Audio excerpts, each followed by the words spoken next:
ವಂದನೆಗಳನ್ನು ಎಲ್ಲರಿಗೂ ಯೇಸು ಕ್ರಿಸ್ತರ ನಾಮದಲ್ಲಿ ವಂದನೆಗಳನ್ನು ತಿಳಿಸ್ತಾ ಇದ್ದೀನಿ.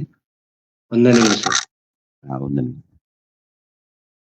ಎಲ್ಲರೂ ತಲೆಬಾಗ್ಸರಿ ಪ್ರಾರ್ಥನೆ ಮಾಡ್ಕೊಳ್ಳೋಣ.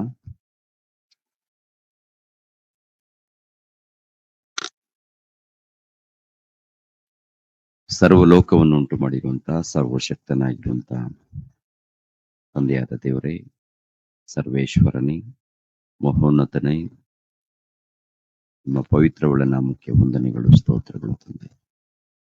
ಈ ಬೆಳಗಿನ ಜಾವದಲ್ಲಿ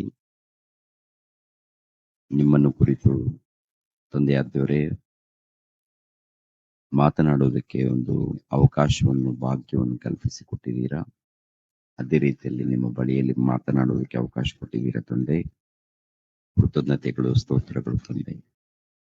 ತಂದೆಯಾದ ದೇವರೇ, ನಿಮ್ಮ ಮಕ್ಕಳು ಯಾರ್ಯಾರು ಒಂದು ಗೂಗಲ್ ಮೀಟ್ ಮೂಲಕ ತಂದೆ ಸೇರಿ ನಿಮ್ಮನ್ನು ಘನಪಡಿಸೋದಕ್ಕೆ, ನಿಮ್ಮನ್ನು ಆರಾಧಿಸೋದಕ್ಕೆ, ನಿಮ್ಮನ್ನು ಕೊಂಡಾಡುವುದಕ್ಕೆ ಸಿದ್ಧರಾಗಿ ಬಂದಿದ್ದರು ತಂದೆ.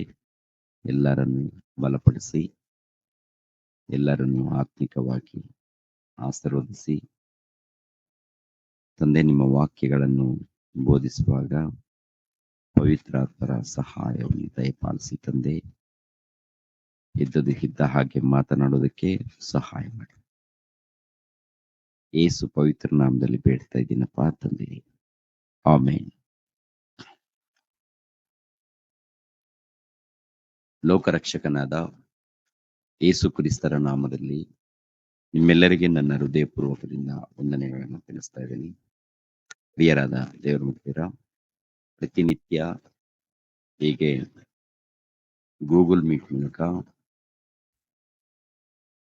ಗ್ಯಾದರ್ ಆಗಿ ದೇವರನ್ನ ಘನಪಡಿಸುತ್ತಾ, ಆಮೇಲೆ ದೇವರ ವಾಕ್ಯಗಳನ್ನ ಕೇಳುತ್ತಾ ಪ್ರತಿನಿತ್ಯ ಒಂದು ಅನ್ಯೋನ್ಯತೆ ಸಹವಾಸದಲ್ಲಿ ನೀವೆಲ್ಲರೂ ನಡೀತಾ ಇದ್ದೀರ. ದೇವರ ನಾಮಕ್ಕೆ ಸ್ತೋತ್ರವಾಗಲಿ. ಇನ್ನು ಹೆಚ್ಚಾಗಿ ಆತ್ಮಿಕವಾಗಿ ಎಲ್ಲರೂ ಬೆಳಿಬೇಕು ಎಂದು ನಾನು ಪ್ರತಿನಿತ್ಯ ನಿಮ್ಮನ್ನು ಕುರಿತು ಪ್ರಾರ್ಥನೆಗೆ ನೆನಪು ಮಾಡಿಕೊಳ್ತಾ ಇರ್ತೀನಿ. ಈಗ ಒಂದು ಪ್ರಾಮುಖ್ಯವಾದಂತಹ ಅಂಶವನ್ನು ವಾಕ್ಯದ ಮೂಲಕ ತಿಳ್ಕೊಳ್ಳೋಣ. ದೈವ ಕುಮಾರನಾದ ಯೇಸು ಪುರಾತನ ಕಾಲದಿಂದ ಪ್ರತ್ಯಕ್ಷನಾಗುತ್ತಿದ್ದನು. ದೈವ ಕುಮಾರನಾದ ಯೇಸು ಪುರಾತನ ಕಾಲದಿಂದ ಪ್ರತ್ಯಕ್ಷನಾಗುತ್ತಿದ್ದನು. ಅದು ಹೇಗೆ ಎನ್ನುವಂತ ಅಂಶವನ್ನು ವಾಕ್ಯದ ಮೂಲಕ ತಿಳ್ಕೊಳ್ಳೋಣ. ಮೀಕನ ಗ್ರಂಥ, ಪ್ರವಾದಿಯಾಗಿರುವಂತಹ ಮೀಕನ ಗ್ರಂಥ 5ನೇ ಅಧ್ಯಾಯ. ಮೀಕನ ಗ್ರಂಥ 5ನೇ ಅಧ್ಯಾಯ 2ನೇ ವಚನದಲ್ಲಿ ಒಂದು ಮಾತಿರುತ್ತೆ. ಆ ಮಾತನ್ನ ಓದಿ ಪ್ರಿಯರೇ ಯಾರಾದ್ರು.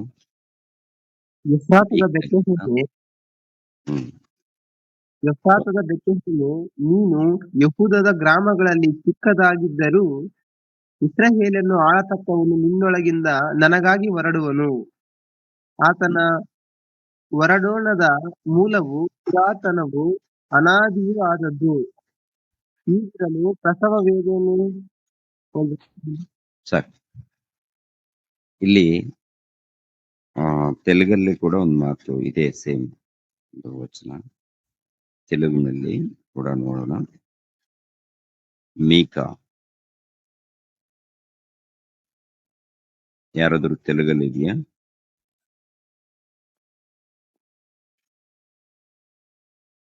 బెత్లెహేం ఎఫ్రాత్ యూదా వారి కుటుంబంలోని నీవు స్వల్ప గ్రామంనైనను నా కొరకు ఇశ్రాయేలీయులను ఏలుబోవాడు నీలో నుండి వచ్చును. పురాతన కాలము మొదలుకొని శాశ్వత కాలము ఆయన ప్రత్యక్షమగుచుండెను. ఆయన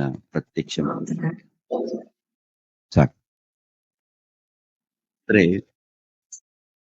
ಇದು ಯಾರ ಬಗ್ಗೆ ಬರೆಯಲ್ಪಟ್ಟಿದೆ ಅಂತ ನೋಡುವಾಗ ಯೇಸು ಕ್ರಿಸ್ತರ ಬಗ್ಗೆ ಬರೆಯಲ್ಪಟ್ಟಿದೆ. ಯೇಸು ಕ್ರಿಸ್ತರ ಬಗ್ಗೆ ಯೇಸು ಕ್ರಿಸ್ತರು ಭೂಲೋಕಕ್ಕೆ ಬಂದಾಗ, ಜನಿಸಿದಾಗ ಮೂಡಣ ದೇಶದ ಜ್ಞಾನಿಗಳು ಯೆರೂಸಲೇಮ್ ಪಟ್ಟಣಕ್ಕೆ ಬಂದು ಆತನನ್ನ ಹುಡುಕ್ತಾ ಇರ್ತಾರೆ. ಆತನನ್ನು ಹುಡುಕುವಾಗ ಯೆರೂಸಲೇಮ್ ಪಟ್ಟಣದ ಯೂದ ಅರಸನ ಬಳಿಯಲ್ಲಿ ಹೋದಾಗ, ಹೇರೋದನ ಬಳಿಯಲ್ಲಿ ಹೋದಾಗ, ಯೂದ ರಾಜನು ಅಂದ್ರೆ ಯೆಹೂದ್ಯರಿಗೆ ಅರಸನಾಗಿ ಹುಟ್ಟಿರುವಂತ ಅರಸನು ಎಲ್ಲಿದ್ದಾನೆ, ಆತನನ್ನ ಪೂಜಿಸೋದಕ್ಕೆ ನಾವು ಬಂದಿದ್ದೀವಿ ಅಂತೇಳಿ ಮೂಡಣ ದೇಶದಿಂದ ಜ್ಞಾನಿಗಳು ಬಂದಾಗ ಯೆರೂಸಲೇಮ್ ಪಟ್ಟಣದಲ್ಲಿ ಎಲ್ಲರೂ ಕೂಡ ಗೊಂದಲಕ್ಕೆ ಈಡಾಗ್ತಾರೆ. ಅಂದ್ರೆ ನಮ್ಮ ದೇಶದಲ್ಲಿ ಒಬ್ಬ ಅರಸನು ಹುಟ್ಟಿದ್ದಾನ, ಇದು ಹೇಗೆ ಅಂತೇಳಿ ಪ್ರಿಯರ ದೇವ್ರ ಮುಟ್ಟಿರ ಈ ಅರಸನು ಏನ್ ಮಾಡ್ತಾನಂದ್ರೆ ಎಲ್ಲರನ್ನ ಕರೆಸಿ, ಯಾರನ್ನು? ಶಾಸ್ತ್ರಿಗಳನ್ನು, ಪರಿಷಾಯರನ್ನು, ಯಾಜಕರನ್ನು ಕರೆಸಿ, ಇವರು ಹೇಳ್ತಾ ಇದಾರಲ್ಲ ಅದು ನಿಜನಾ? ಈ ಮೂಡಣ ದೇಶದಿಂದ ಜ್ಞಾನಿಗಳು ಬಂದಿದ್ದಾರೆ, ಯೆಹೂದ್ಯರಿಗೆ ಅರಸನಾಗಿ ಹುಟ್ಟೋದಕ್ಕೆ ಅವಕಾಶ ಇದೆಯಾ ಇಲ್ಲಿ? ಒಂದ್ ವೇಳೆ ಹುಟ್ಟಿದ್ರೆ ಎಲ್ಲಿ ಹುಟ್ಟುತ್ತಾರೆ ವಿಚಾರ ಮಾಡಿ ಅಂದಾಗ ಮೀಕನ ಗ್ರಂಥ ಪರಿಶೋಧನೆ ಮಾಡಿ. ಮೀಕನ ಗ್ರಂಥದಲ್ಲಿ ಒಂದು ಮಾತು, ಮೀಕನ ಗ್ರಂಥದಲ್ಲಿ ಇರುವಂತ ಮಾತು, ಎಫ್ರಾತ ಬೆತ್ಲೆಹೇಮೆ, ನೀನು ಯೆಹೂದದ ಗ್ರಾಮದಲ್ಲಿ ಚಿಕ್ಕದಾಗಿದ್ದರೂ ಇಸ್ರಾಯೇಲನನ್ನು ಆಳತಕ್ಕವನು ನಿನ್ನೊಳಗಿಂದ ನನಗಾಗಿ ಹೊರಡುವನು. ಅಂದ್ರೆ ಈ ಮಾತು ಯೇಸು ಕ್ರಿಸ್ತರನ್ನು ಕುರಿತು, ಮೆಸ್ಸಯ್ಯನನ್ನು ಕುರಿತು, ಕ್ರಿಸ್ತನನ್ನು ಕುರಿತು. ಇಸ್ರಾಯೇಲರ ಮಧ್ಯದಲ್ಲಿ ಒಬ್ಬ ಮೆಸ್ಸಯ್ಯನು ಬರಬೇಕು. ಅವ್ರ ಬಳಿಯಲ್ಲಿ ಪ್ರವಾದಿಗಳು ಬರ್ತಾ ಇದ್ರು. ಇವಾಗ ಅವ್ರ ಬಳಿಯಲ್ಲಿ ಇನ್ನೊಬ್ಬರು ಬರಬೇಕಾಗಿದೆ, ಮೆಸ್ಸಯ್ಯ, ಕ್ರಿಸ್ತನು, ಅಭಿಷಕ್ತನು. ಈತನು 1ನೇ ಶತಮಾನದಲ್ಲಿ ಹುಟ್ಟಿದಾಗ, ಮಾನವನಾಗಿ, ನರನಾಗಿ ಈ ಲೋಕಕ್ಕೆ ಬಂದಾಗ, ಅವರು ಪರಿಶೋಧನೆ ಮಾಡಿದಾಗ ಈ ಒಂದು ಗ್ರಂಥವನ್ನು ಓದ್ತಾರೆ. ಮೀಕನ ಗ್ರಂಥವನ್ನು ಓದುವಂಥದ್ದು ನಡೆಯುತ್ತೆ. ಈ ಮೀಕನ ಗ್ರಂಥವನ್ನು ಓದಿದಾಗ ಈ ವಚನ ಸಿಗುತ್ತೆ. ಅಂದ್ರೆ ಮೆಸ್ಸಯ್ಯನು ಇಲ್ಲಾಂದ್ರೆ ಕ್ರಿಸ್ತನು ಬರಬೇಕಾಗಿದೆ, ಅದು ಬೆತ್ಲೆಹೇಮ್ ಗ್ರಾಮದಲ್ಲಿ ಹುಟ್ಟಬೇಕಾಗಿದೆ. ಬೆತ್ಲೆಹೇಮ್ ಗ್ರಾಮದಲ್ಲಿ ಖಂಡಿತವಾಗಿ ದೇವರು ಹೇಳಿದಾರಂದ್ರೆ ಅದು ನೆರವೇರುತ್ತೆ ಅಂತ, ಅದು ಓಕೆ. ಆದ್ರೆ ಇಲ್ಲಿ ಕೆಳಗಡೆ ಇನ್ನೊಂದು ಮಾತು ಇರುತ್ತೆ, ಏನಪ್ಪಾ ಅಂದ್ರೆ ಆತನ ಹೊರಡೋಣದ ಮೂಲವು ಪುರಾತನವು ಅನಾದಿಯೂ ಆದದ್ದು. ಹೊರಡೋಣದ ಮೂಲವು ಪುರಾತನದು ಅನಾದಿಯೂ ಆದದ್ದು. ತೆಲುಗಲ್ಲಿ ಕೂಡ ನೋಡಿದ್ದೇವೆ, ಆತನು ಪುರಾತನ ಕಾಲದಿಂದ ಅಂದ್ರೆ ಅನಾದಿ ಕಾಲದಿಂದ ಪ್ರತ್ಯಕ್ಷನಾಗುತ್ತಿದ್ದನು ಅಂತಿದೆ. ಪ್ರತ್ಯಕ್ಷನಾಗುತ್ತಿದ್ದನಂದ್ರೆ ನೋಡಿ, 1ನೇ ಶತಮಾನದಲ್ಲಿ ಬಂದದ್ದು ನೇರವಾಗಿ ಪ್ರತ್ಯಕ್ಷನಾಗಿದ್ದಾನೆ. ಅಂದ್ರೆ ಎರಡು ರೀತಿಯಲ್ಲಿ ಇರುತ್ತೆ ಪ್ರತ್ಯಕ್ಷವಾಗುವಂಥದ್ದು. ಯೇಸು ಕ್ರಿಸ್ತರು ಪ್ರತ್ಯಕ್ಷವಾಗುವಂಥದ್ದು ಎರಡು ರೀತಿಯಲ್ಲಿ. ಒಂದು ರೀತಿಯಲ್ಲಿ ನೇರವಾಗಿ ಪ್ರತ್ಯಕ್ಷವಾಗುವುದು, ಮತ್ತೊಂದು ರೀತಿಯಲ್ಲಿ ಪರೋಕ್ಷವಾಗಿ ಪ್ರತ್ಯಕ್ಷವಾಗುವಂಥದ್ದು. ನೇರವಾಗಿ ಅಂದ್ರೆ 1ನೇ ಶತಮಾನದಲ್ಲಿ ಶರೀರಧಾರಿಯಾಗಿ ಬಂದಿದ್ದಾರೆ. 1ನೇ ಶತಮಾನದಲ್ಲಿ ಶರೀರಧಾರಿಯಾಗಿ ಬಂದಿದ್ದಾರೆ ಈ ಲೋಕಕ್ಕೆ. ಪರೋಕ್ಷವಾಗಿ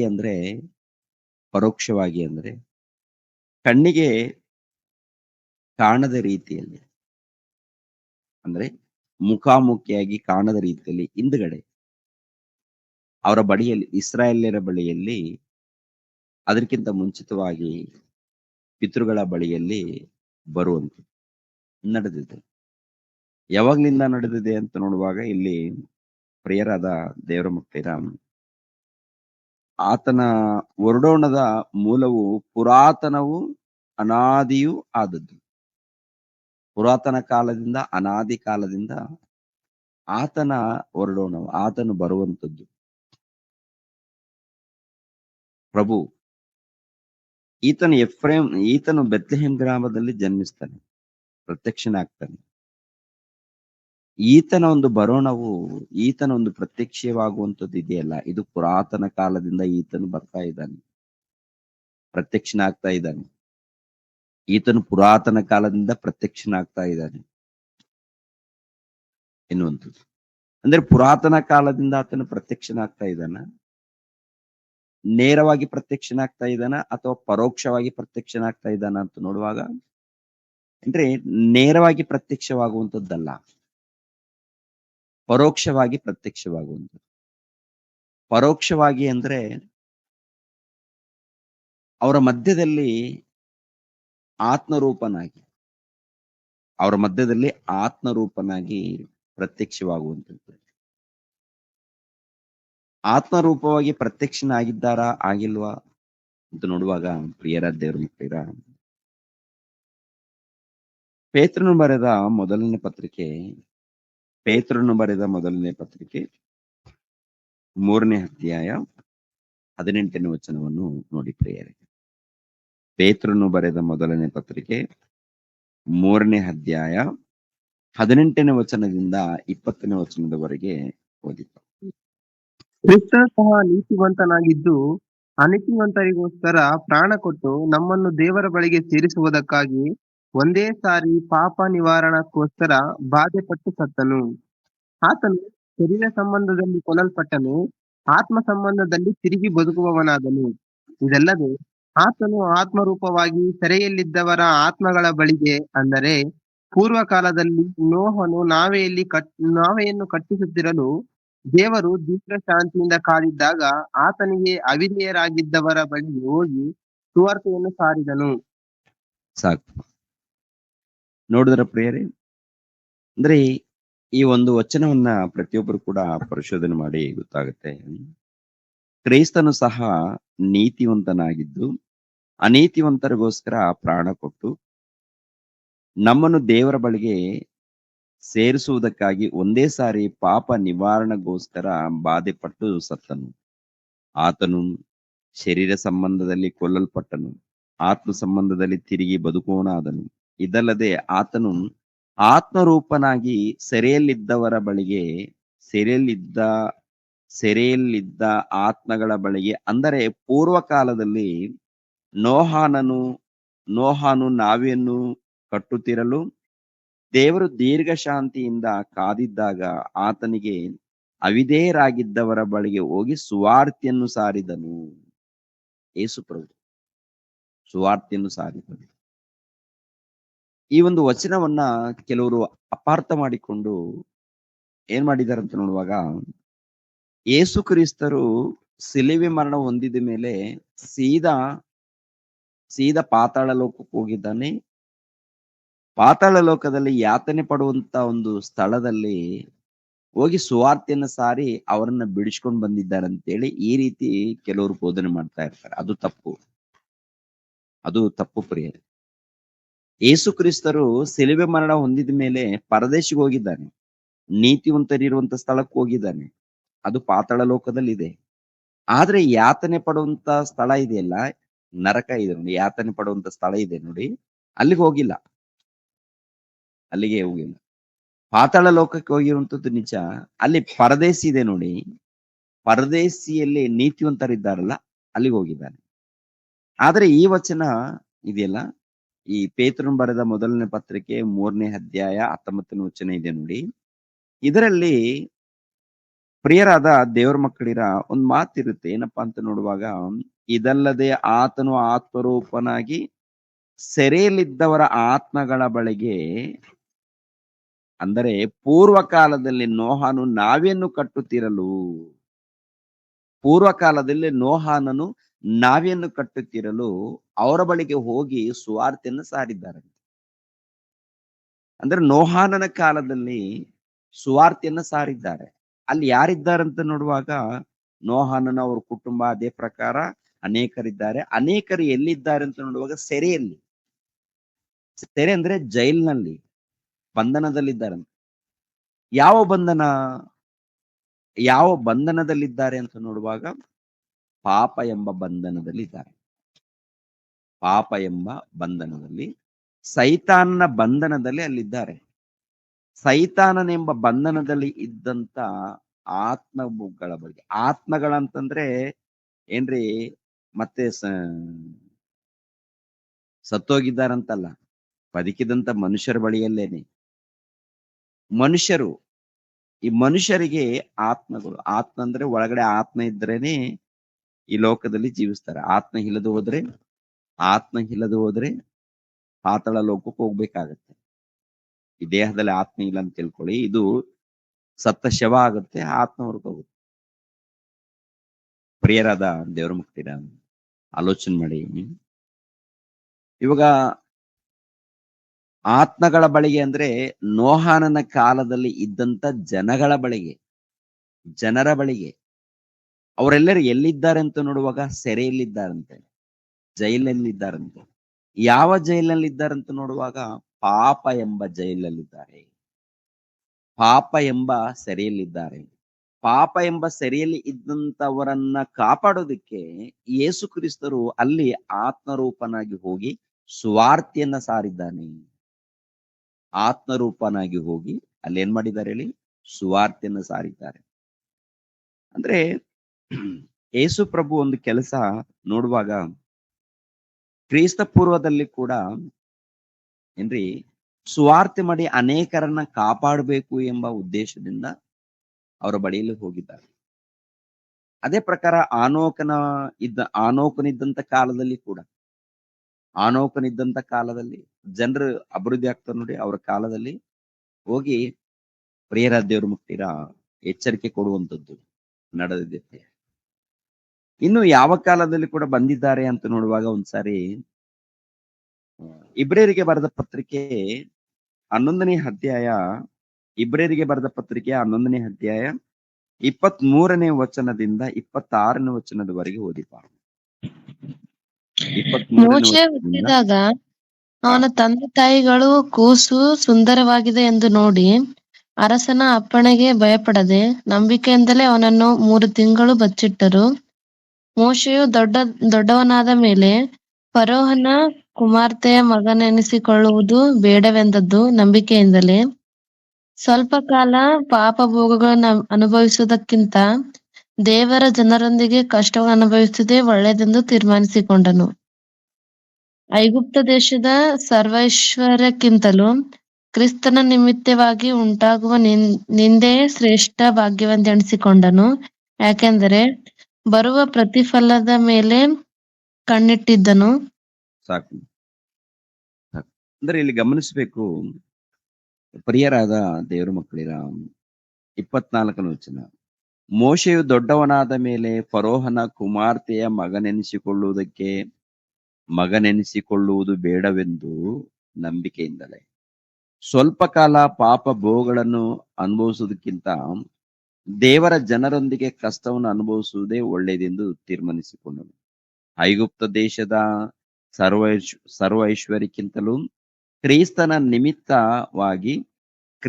ನಿಮಿತ್ತವಾಗಿ ಉಂಟಾಗುವ ನಿಂದೆಯೇ ಶ್ರೇಷ್ಠ ಭಾಗ್ಯವೆಂದೆನಿಸಿಕೊಂಡನು. ಕ್ರಿಸ್ತನ ನಿಮಿತ್ತ ಅಂದ್ರೆ ಮೋಶೆ ಕಾಲದಲ್ಲಿ ಕ್ರಿಸ್ತನು ಯೇಸು ರಕ್ಷಕನು ಎಂಬುವಂತ ವ್ಯಕ್ತಿ ಅವರ ಮಧ್ಯದಲ್ಲಿ ಇದ್ದಾನ ಅಥವಾ ತಂದೆಯಾದ ದೇವರಿದ್ದಾನ ಅಂತ ನೋಡುವಾಗ ತಂದೆಯಾದ ದೇವರು ಇದ್ದಾನೆ, ಪವಿತ್ರಾತ್ಮನು ಇದ್ದಾನೆ. ಅದೇ ಪ್ರಕಾರ ಕ್ರಿಸ್ತನು ಕೂಡ ಇದ್ದಾನೆ. ಕ್ರಿಸ್ತನು ಕೂಡ ಇದ್ದಾನೆ, ಪವಿತ್ರಾತ್ಮನು ಕೂಡ ಇದ್ದಾನೆ, ಯೆಹೋವ ದೇವರು ತಂದೆಯಾದ ದೇವರು ಕೂಡ ಇದ್ದಾರೆ. ಇಲ್ಲಿ ನೋಡಿ ಪ್ರಿಯರಾದ ದೇವ್ರ ಮಕ್ಕಳಿರ, ಕ್ರಿಸ್ತನ ನಿಮಿತ್ತ ಕಷ್ಟಗಳು ಬಂದ್ರೆ ನಾನು ಸಹಿಸಿಕೊಳ್ಳದೆ ಒಳ್ಳೇದು, ದೇವರ ನಿಮಿತ್ತವಾಗಿ ಇಲ್ಲ ಯೇಸು ಕ್ರಿಸ್ತರ ನಿಮಿತ್ತವಾಗಿ. ಅಲ್ಲಿ ಯೇಸು ಪ್ರಭು ಇದ್ದಾರ ಅಂತ ನೋಡುವಾಗ ಇದ್ದಾರೆ. ಹೇಗೆ ಇದ್ದಾರೆ ಅಂತ ನೋಡುವಾಗ ಪರೋಕ್ಷವಾಗಿ ಇದ್ದಾರೆ. ಅಂದ್ರೆ ಅವರಿಗೆ ಕಣ್ಣಿಗೆ ಕಾಣದ ರೀತಿಯಲ್ಲಿ ನೇರವಾಗಿ ಮುಖಾಮುಖಿಯಾಗಿ ಕಣ್ಣಿಗೆ ಕಾಣದ ರೀತಿಯಲ್ಲಿ ಅವರ ಮಧ್ಯದಲ್ಲಿ ಕೂಡ ಇದ್ದಾರೆ. ಇವಾಗ ನೇರವಾಗಿ ಅಂದ್ರೆ ಯೇಸು ಕ್ರಿಸ್ತರು 1ನೇ ಶತಮಾನದಲ್ಲಿ ಬಂದಿದ್ದಾರಲ್ವಾ, ಇದು ನೇರವಾಗಿ ಪ್ರತ್ಯಕ್ಷವಾಗುವಂಥದ್ದು. 2ನೇ ಆಗಮನ ಇದೆ, ಅದು ಕೂಡ ಅದು ಬೇರೆ. 2ನೇ ಆಗಮನ ಬಂದಾಗ ಏನಪ್ಪಾ ಅಂತಂದ್ರೆ ಟೋಟಲ್ ಪ್ರಪಂಚವನ್ನ ಏನಾಗುತ್ತೆ, ನಾಶ ಮಾಡ್ತಾರೆ. ನೀತಿವಂತರು ಎತ್ತಲ್ಪಡ್ತಾರೆ, ನೀತಿವಂತರು ಮಹಿಮೆ ಶರೀರವನ್ನು ಧರಿಸಿಕೊಂಡು ಯೇಸು ಕ್ರಿಸ್ತರ ಜೊತೆಗೆ ಪರಲೋಕಕ್ಕೆ ಹೋಗ್ತಾರೆ. ಅನೀತಿವಂತರು ಶರೀರವನ್ನು ಧರಿಸ್ಕೊಳ್ತಾರೆ, ಏನ್ರಿ ಬೆಂಕಿ ಕುಂಡಕ್ಕೆ ಹೋಗ್ತಾರೆ. ಟೋಟಲ್ ಜಗತ್ತು ಏನಾಗುತ್ತೆ ಅಂತ ನೋಡುವಾಗ ನಾಶವಾಗುತ್ತೆ, ಬೂದಿ ಆಗುತ್ತೆ, ಸುಟ್ಟು ಹೋಗುತ್ತೆ ಪ್ರಿಯರೇ. ಅದು 2ನೇ ಪ್ರತ್ಯಕ್ಷತೆ. 2ನೇ ಪ್ರತ್ಯಕ್ಷತೆ ಅಂದ್ರೆ 2ನೇ ನೇರವಾಗಿ ಕಾಣುವಂಥದ್ದು, 2ನೇ ಸಾರಿ ನೇರವಾಗಿ ಕಾಣುವುದು, ಮುಖಾಮುಖಿಯಾಗಿ ಕಾಣುವಂಥದ್ದು ಅದಲ್ಲ. ಅಂದ್ರೆ ಭೂಲೋಕದಲ್ಲಿ ಕೂಡ ಆತನು ಬರುವಂತ ಒಂದು ಸಮಯದಲ್ಲಿ ನೋಡಿ ಎದೆ ಬಡಿದುಕೊಳ್ತಾರಂತಾನೆ ಇರುತ್ತೆ. ಅದು 2ನೇ ಸಾರಿ ನೇರವಾಗಿ ಪ್ರತ್ಯಕ್ಷವಾಗಿ ಕಾಣುವಂಥದ್ದು. ಆದ್ರೆ ಆತನ ಹೊರಡೋಣವು ಪ್ರಿಯರ ದೇವ್ರ ಮಕ್ಕಳಿರ ಅನಾದಿ ಕಾಲದಿಂದ, ಪುರಾತನ ಕಾಲದಿಂದ ಇರುವಂಥದ್ದು. ಹೇಗೆ ಹೊರಡೋಣ, ಹೇಗೆ ಅವರು ಪ್ರತ್ಯಕ್ಷವಾಗಿದ್ದಾರೆ ಅಂತ ನೋಡುವಾಗ ಪರೋಕ್ಷವಾಗಿ ಅವರು ಪ್ರತ್ಯಕ್ಷವಾಗಿದ್ದಾರೆ. ಅವ್ರು ಬಂದಿರುವಂತ ವಿಷಯ ಅವ್ರು ಬಂದದ್ದು ವಿಷಯ ಇದೆಯಲ್ವಾ ಪ್ರಿಯರ ದೇವ್ರ ಮಕ್ಕಳಿರ, ಒಂದು ಭಕ್ತಿಯಲ್ಲಿ ಇದ್ದಂತ ಸೇವಕರಿಗೆ, ಭಕ್ತಿಯಲ್ಲಿ ಇರ್ತಾರೆ ನೋಡಿ, ಅಂತವರಿಗೆ ಈ ಒಂದು ವಿಷಯ ಗೊತ್ತಾಗಿದೆ. ದೈವಕುಮಾರನು ಬಂದಿದ್ದಾನೆ, ದೈವಕುಮಾರನು ಈತನು ಲೋಕರಕ್ಷಕನು ಅಭಿಷಕ್ತನು ಬಂದಿದ್ದಾನೆ. ಅವ್ರಿಗೆ ಹೇಗೆ ಅಂದ್ರೆ ಪವಿತ್ರಾತ್ಮನ ಮೂಲಕ ಗೊತ್ತಾಗುತ್ತೆ. ಯಾಕೆಂದ್ರೆ ಪವಿತ್ರಾತ್ಮನ ಸಹಾಯ ಇಲ್ಲದೆ ಅವ್ರಿಗೆ ಅರ್ಥ ಆಗಲ್ಲ. ಆದ್ದರಿಂದ ಪ್ರಿಯರ ದೇವ್ರ ಮಕ್ಕಳಿರ, ಮೋಶೆ ಕಾಲದಲ್ಲಿ ಕೂಡ ಆತನು ಪ್ರತ್ಯಕ್ಷನಾಗಿದ್ದಾನೆ. ಆದರೆ ಆತನ ಪ್ರತ್ಯಕ್ಷತೆ ನೋಡುವಾಗ ಕಣ್ಣಿಗೆ ಮುಖಾಮುಖಿಯಾಗಿ ಕಂಡಿಲ್ಲ. ಆದ್ರೆ ಅವರ ಹಿಂದೆ ಅಲ್ಲಿ ಇದ್ದಾನೆ. ಕಣ್ಣಿಗೆ ಕಂಡಿಲ್ಲ, ಆದ್ರೆ ಅವರ ಹಿಂದೆ ಇದ್ದಾನೆ. ಯಾರು? ಯೇಸು ಕ್ರಿಸ್ತರು. ಅದೇ ಪ್ರಕಾರ ಇನ್ನೊಂದು ವಚನವನ್ನು ಕೂಡ ನಾವು ನೋಡೋಣ. ಕೊರಿಂಥದವರಿಗೆ ಬರೆದ ಮೊದಲನೇ ಪತ್ರಿಕೆ 10ನೇ ಅಧ್ಯಾಯ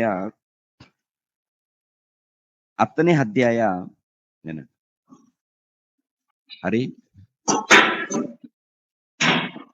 10ನೇ ಅಧ್ಯಾಯ 3ನೇ ವಚನ. 10ನೇ ಅಧ್ಯಾಯ 2ನೇ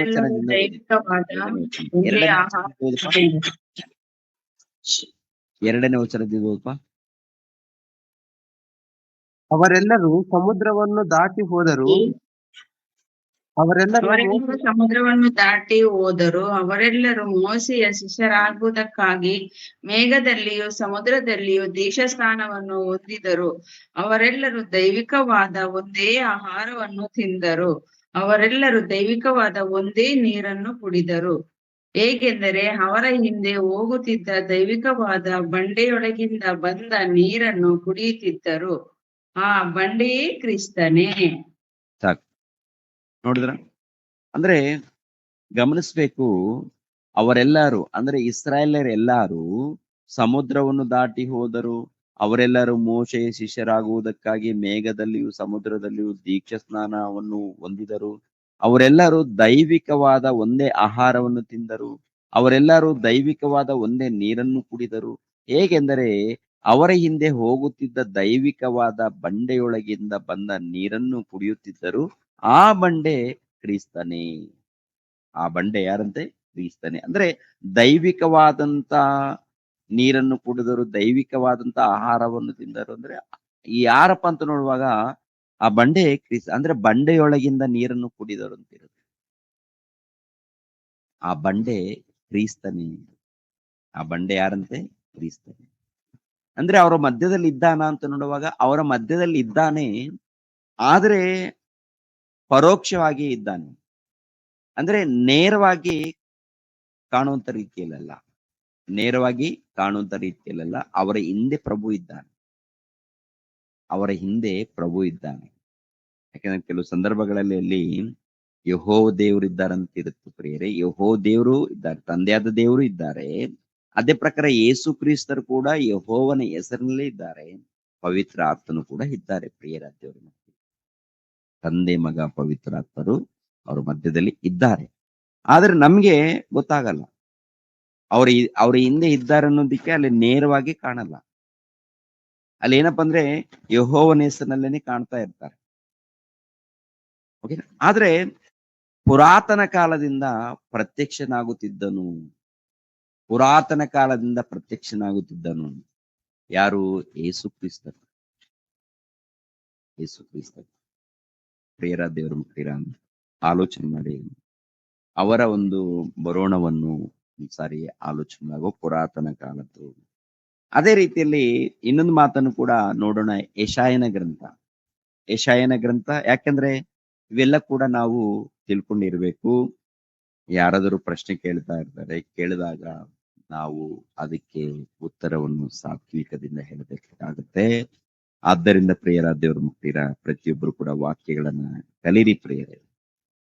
ವಾಕ್ಯಗಳನ್ನ ಕಲಿರಿ, ವಾಕ್ಯಗಳನ್ನು ಧ್ಯಾನಿಸಿರಿ, ಹೇಳುವಂತ ಪ್ರತಿ ಮಾತುಗಳನ್ನ ನೆನಪಿನಲ್ಲಿ ಇಟ್ಕೊಳ್ಳಿ ಪ್ರಿಯರೇ. ಇವಾಗ ಯೆಶಾಯನ ಗ್ರಂಥ 48ನೇ ಅಧ್ಯಾಯ 16ನೇ ವಚನವನ್ನ ನೋಡಿ. ಯೆಶಾಯನ ಗ್ರಂಥ 48ನೇ ಅಧ್ಯಾಯ 16ನೇ ವಚನ. 16ನೇ ವಚನ. ನನ್ನ ಬಳಿಗೆ ಬಂದು ಇದನ್ನು ಕೇಳಿರಿ. ಆದಿಯಿಂದಲೂ ನಾನು ಗುಟ್ಟಾಗಿ ಮಾತಾಡಲಿಲ್ಲ. ಭೂಮಿಯು ಉಂಟಾದದಿನಿಂದ ಅಲ್ಲೇ ಇದ್ದೆನು. ಈಗ ಸಾಕು. ಇಲ್ಲಿ ಒಂದು ಮಾತು ಬೇಕು ನಮ್ಗೆ. ಏನಪ್ಪಾ ಅಂದ್ರೆ ನನ್ನ ಬಳಿಗೆ ಬಂದು ಇದನ್ನು ಕೇಳಿರಿ. ಆದಿಯಿಂದಲೂ ನಾನು ಗುಟ್ಟಾಗಿ ಮಾತಾಡಲಿಲ್ಲ. ಆದಿಯಿಂದಲೂ ನಾನು ಗುಟ್ಟಾಗಿ ಮಾತಾಡಲಿಲ್ಲ. ಭೂಮಿಯು ಉಂಟಾದಂದಿನಿಂದ ಅಲ್ಲಿ ಇದ್ದೇನೆ. ಈಗ ಯೆಹೋವನೆಂಬ ದೇವರು ತನ್ನ ಆತ್ಮದೊಡನೆ ನನ್ನನ್ನು ಕಳಿಸಿದ್ದಾನೆ.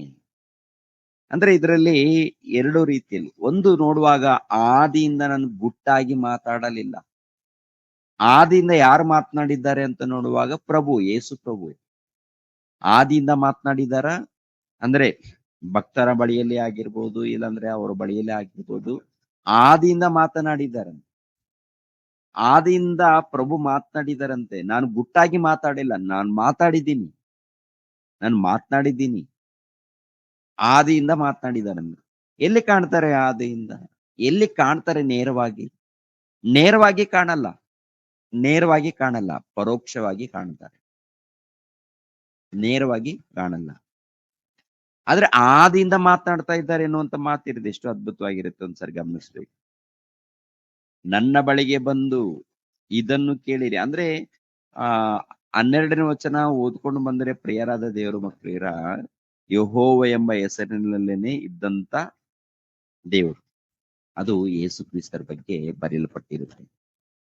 ಅಂದ್ರೆ ತಂದೆಯಾದ ದೇವರು ಇದ್ದಾರೆ, ದೇವರ ಮಗನಾಗಿರುವಂತ ಯೇಸು ಕ್ರಿಸ್ತರಿದ್ದಾರೆ, ಅಲ್ಲಿ ಪವಿತ್ರಾತ್ಮನು ಕೂಡ ಇದ್ದಾರೆ. ನೋಡಿ, ಗಮನಿಸಿ, ಇದ್ದಾರ ಇಲ್ವೋ ಗೊತ್ತಾಗುತ್ತೆ ನೋಡಿ. ನನ್ನ ಬಳಿಗೆ ಬಂದು ಇದನ್ನು ಕೇಳಿರಿ. ಆದಿಯಿಂದಲೂ ನಾನು ಗುಟ್ಟಾಗಿ ಮಾತಾಡಲಿಲ್ಲ. ಭೂಮಿಯು ಉಂಟಾದಂದಿನಿಂದ ಅಲ್ಲಿ ಇದ್ದೇನೆ. ಈಗ ಯೆಹೋವನೆಂಬ ದೇವರು ತನ್ನ ಆತ್ಮದೊಡನೆ ಅಂದ್ರೆ ಪವಿತ್ರಾತ್ಮದೊಡನೆ ನನ್ನನ್ನು ಕಳಿಸಿದ್ದಾನೆ. ಯಾವಾಗ ಕಳಿಸಿದ್ದಾನೆ, ಎಲ್ಲಿ ಅಂತ ನೋಡುವಾಗ 1ನೇ ಶತಮಾನದಲ್ಲಿ ಕೂಡ ಅವರನ್ನ ಕಳಿಸಿ. ಇವಾಗ ಯಾರು ಕಳಿಸಿದ್ದಾರೆ ಅಂತ ನೋಡುವಾಗ ಇಲ್ಲಿ ಈ ಮಾತು ಬರಿತಾ ಇದಾರಲ್ಲ, ಈ ಮಾತು ಹೇಳ್ತಾ ಇದಾರಲ್ಲ, ನನ್ನನ್ನ ಕಳಿಸಿದ್ದಾನೆ ಅಂದ್ರೆ ತಂದೆಯಾದ ದೇವರು ನನ್ನನ್ನ ಕಳಿಸಿದ್ದಾರೆ. ಆತ್ಮದೊಡನೆ, ತಂದೆಯಾದ ದೇವರು ಆತ್ಮದೊಡನೆ ಕಳಿಸಿದ್ದಾರೆ, ತನ್ನ ಆತ್ಮದೊಡನೆ ಕಳಿಸಿದ್ದಾರೆ. ಅಂದ್ರೆ ಅವರ ಮಧ್ಯದಲ್ಲಿ ಅವಾಗವಾಗ ಪ್ರತ್ಯಕ್ಷನಾಗುವಂಥದ್ದು, ಅಂದ್ರೆ ಕಣ್ಣಿಗೆ ಕಾಣದ ರೀತಿಯಲ್ಲಿ ಅವರ ಮಧ್ಯದಲ್ಲಿ ಬಂದಿದ್ದಾರೆ. ಅಂದ್ರೆ ಯೇಸು ಕ್ರಿಸ್ತನ ಒಂದು ಪ್ರತ್ಯಕ್ಷತೆಯು ಅನಾದಿ ಕಾಲದಿಂದ ನಡೀತಾ ಇದೆ, ಪುರಾತನ ಕಾಲದಿಂದ ನಡೀತಾ ಇದೆ. ಆದ್ರೆ ಆತನ ಬರ್ತಾ ಇದ್ದಾರೆ, ಅವ್ರ ಬಳಿಯಲ್ಲಿ ಮಾತನಾಡ್ತಾ ಇದ್ದಾರೆ, ಅವರನ್ನ ಪ್ರೋತ್ಸಾಹ ಕೊಡ್ತಾ ಇದ್ದಾರೆ, ಅವರನ್ನು ಬಲಪಡಿಸ್ತಾ ಇದ್ದಾರೆ ಎನ್ನುವಂಥದ್ದು ಪ್ರಿಯರ ದೇವರ ಮಕ್ಕಳೇನೋ ನಮ್ಗೆ ಗೊತ್ತಾಗಲ್ಲ. ಆದ್ರೆ ಈ ವಾಕ್ಯಗಳನ್ನೆಲ್ಲ ಕೂಡ ನೋಡುವಾಗ ಅವರ ಮಧ್ಯದಲ್ಲಿ ಅವಾಗವಾಗ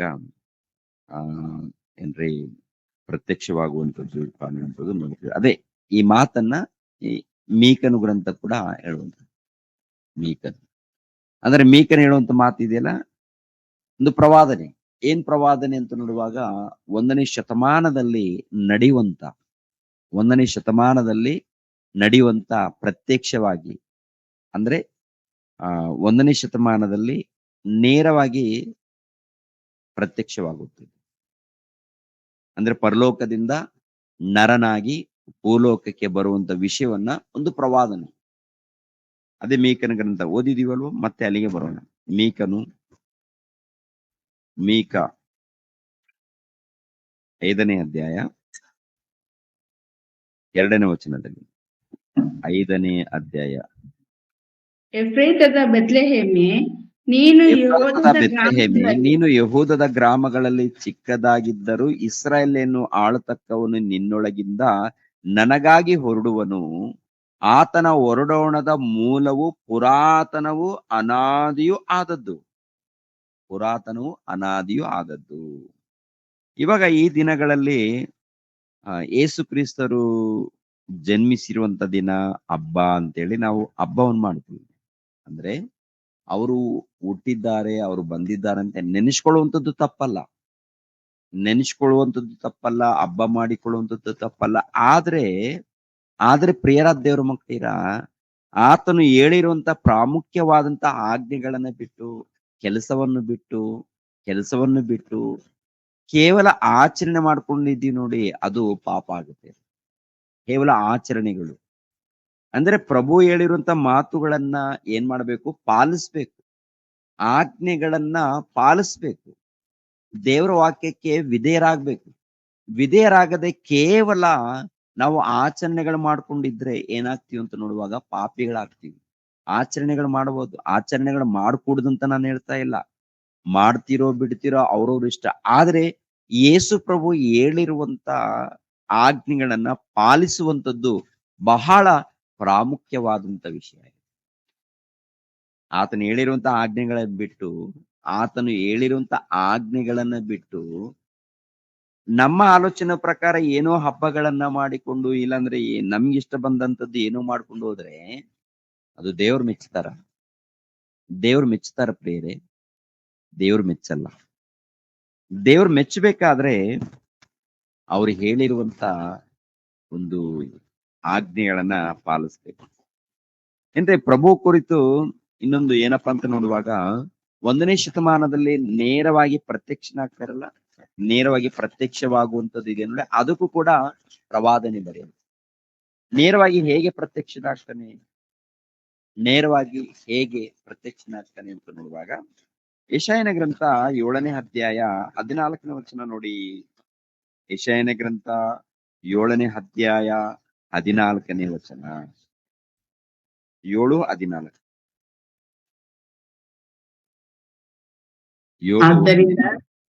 ಇದರಿಂದ ಕರ್ತನು ತಾನೇ ನಿಮಗೆ ಒಂದು ಗುರುತನ್ನು ಕೊಡುವನು.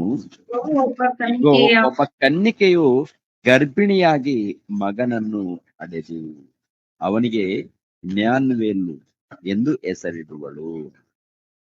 ನೋಡಿ, ಇದು ಏನಪ್ಪಾ ಅಂತ ನೋಡುವಾಗ ನೇರವಾಗಿ ಕಾಣುವಂತ ಒಂದು ಸಮಯ ಬರುತ್ತೆ. ಆತನನ್ನು ನೇರವಾಗಿ ಕಾಣುವಂತ ಒಂದು ಸಮಯ ಬರುತ್ತೆ. ನೇರವಾಗಿ ಕಾಣುವಂಥದ್ದು ಅಂದ್ರೆ, ನೇರವಾಗಿ ಕಾಣಬೇಕಾದ್ರೆ ಆತನು ಯಾರ ಮೂಲಕ ಹುಟ್ಟುತ್ತಾನೆ ಅಂತ ನೋಡುವಾಗ ಕನ್ನಿಕೆಯ ಮೂಲಕ, ಒಬ್ಬ ಕನ್ನಿಕೆಯ ಮೂಲಕ ಹುಟ್ಟುವಂಥದ್ದು ಒಂದು ಗುರುತು ತೋರುತ್ತದೆ. ಈಗೋ ಒಬ್ಬ ಕನ್ನಿಕೆಯು ಗರ್ಭಿಣಿಯಾಗಿ ಮಗನನ್ನು ಅಡಿಯುವಳು. ಒಂದು ಗುರುತು ತೋರಿಸ್ತಾ ಇದೆ. ಒಂದು ಗುರುತು. ಯೆಹೂದ್ಯರ ಗೋತ್ರ ಅಂದ್ರೆ ಯೂದಾ ಗೋತ್ರದಲ್ಲಿ ಜನ್ಮಿಸ್ತಾನೆ. ಯೂದಾ ಗೋತ್ರದಲ್ಲಿ ಯಾರ ಮೂಲಕ ಅಂತ ನೋಡುವಾಗ ಒಬ್ಬ ಕನ್ನಿಕೆಯ ಮೂಲಕ. ಮತ್ತೊಂದು ಮಾತನ್ನ ನೋಡೋಣ. 9ನೇ ಅಧ್ಯಾಯ 6ನೇ ವಚನವನ್ನು ನೋಡಿದ್ರೆ, 9ನೇ ಅಧ್ಯಾಯ 6ನೇ ವಚನ. ಒಂದು ಮಗು ನಮಗಾಗಿ ಹುಟ್ಟಿದೆಯಷ್ಟೇ, ವರದ ಮಗನು ನಮಗೆ ದೊರೆತನು.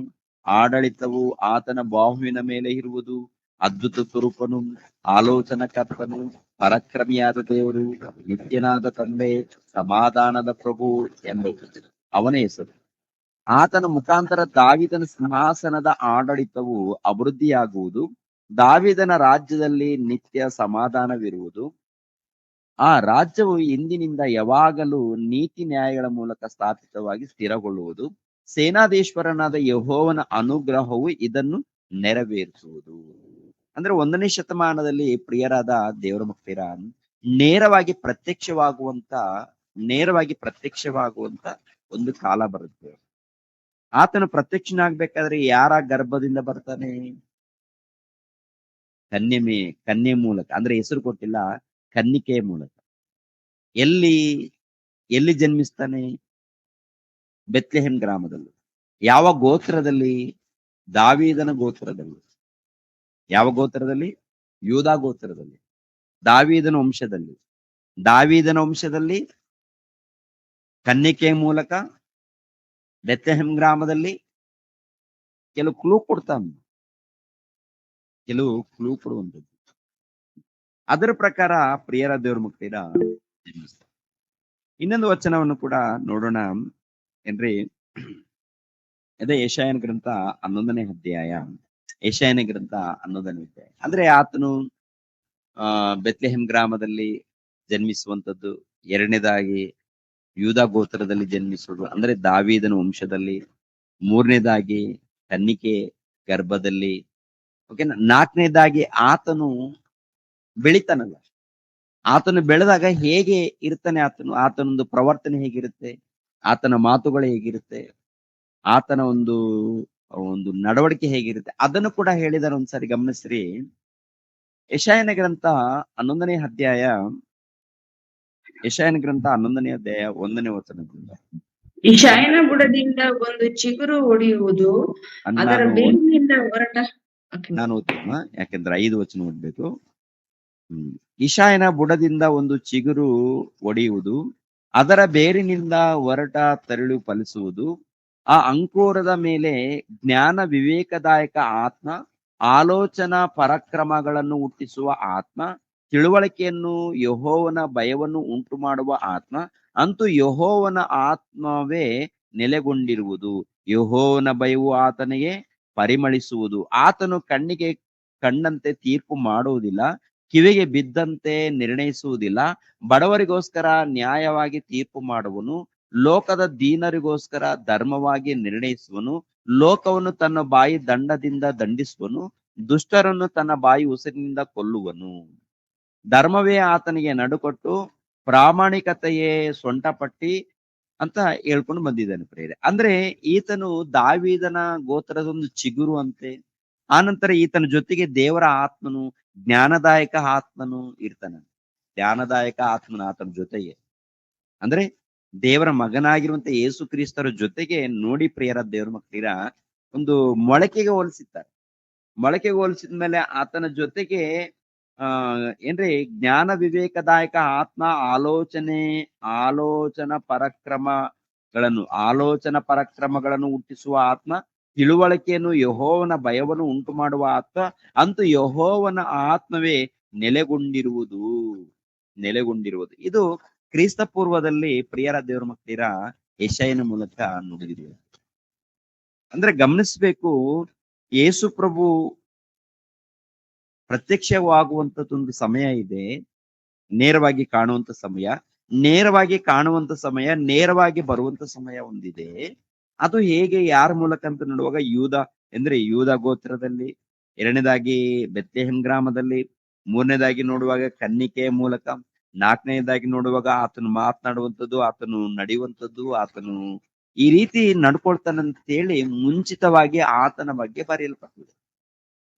ಮುಂಚಿತವಾಗಿ ಆತನಲ್ಲಿ ನೀತಿ ನ್ಯಾಯಗಳು ಇವೆಲ್ಲ ಕೂಡ ಇರುತ್ತೆ ಅಂತ ಹೇಳಿ. ಇನ್ನೊಂದು ಮಾತನ್ನು ಕೂಡ ಗಮನಿಸೋಣ. 42ನೇ ಅಧ್ಯಾಯ, ಅದೇ ಯೆಶಾಯನ ಗ್ರಂಥ 42ನೇ ಅಧ್ಯಾಯ 1ನೇ ವಚನದಿಂದ. 42ನೇ ಅಧ್ಯಾಯ 1ನೇ ವಚನದಿಂದ ನೋಡೋಣ ಪ್ರಿಯರೇ. ಇಗೋ ನನ್ನ ಸೇವಕನು, ಇವನಿಗೆ ನಾನೇ ಆಧಾರ, ಇವನು ನನಗೆ ಇಷ್ಟನು, ನನ್ನ ಪ್ರಾಣ ಪ್ರಿಯನು, ಇವನಲ್ಲಿ ನನ್ನ ಆತ್ಮವನ್ನು ಇರಿಸಿದ್ದಾನೆ. ಇವನು ಅನ್ಯ ಜನಗಳಲ್ಲಿಯೂ ಸದ್ಧರ್ಮವನ್ನು ಪ್ರಚುರಪಡಿಸುವನು. ಇವನು ಕೂಗಾಡುವುದಿಲ್ಲ, ಆರ್ಭಟಿಸುವುದಿಲ್ಲ, ಬೀದಿಗಳಲ್ಲಿ ಅವನ ಧ್ವನಿಯೇ ಕೇಳುವುದಿಲ್ಲ.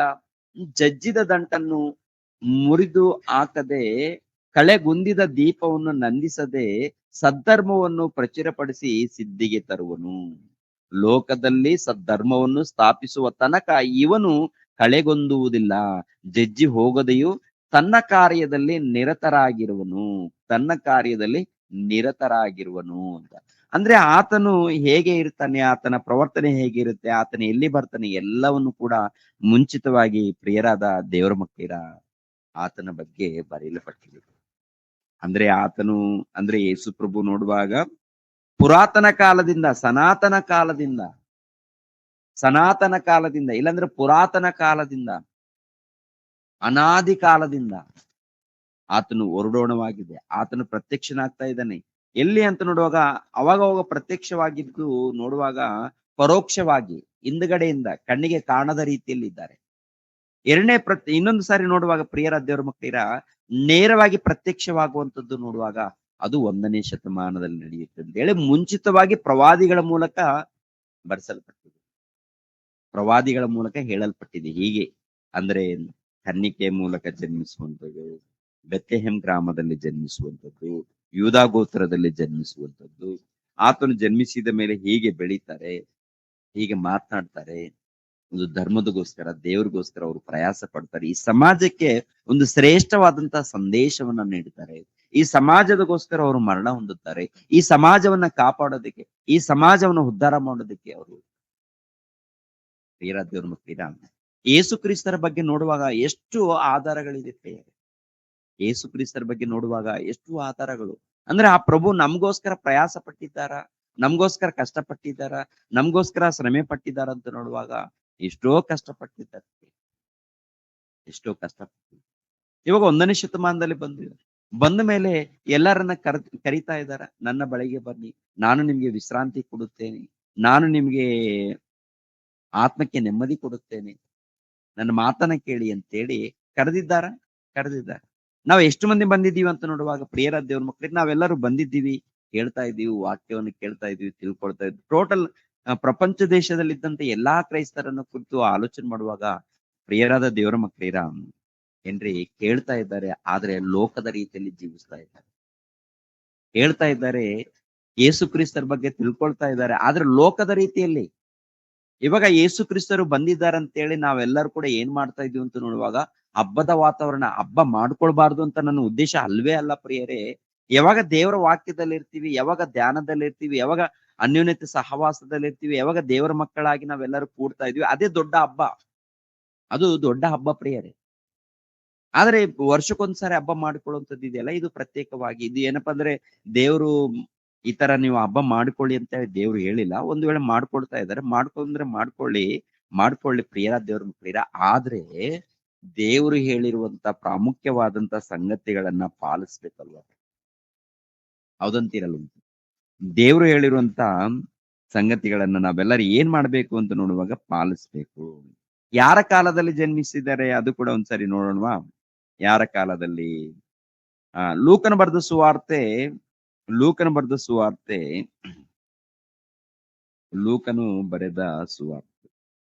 2ನೇ ಅಧ್ಯಾಯ, ಲೂಕನು ಬರೆದ ಸುವಾರ್ತೆ 2ನೇ ಅಧ್ಯಾಯ 1ನೇ ವಚನದಲ್ಲಿ, ಆ ಕಾಲದಲ್ಲಿ ರಾಜ್ಯವೆಲ್ಲ ಕಾನೇಶುಮಾರಿ ಬರೆಸಿಕೊಳ್ಳಬೇಕೆಂದು ಆಜ್ಞೆಯು ಚಕ್ರವರ್ತಿಯಾದ ಔಗುಸ್ತನಿಂದ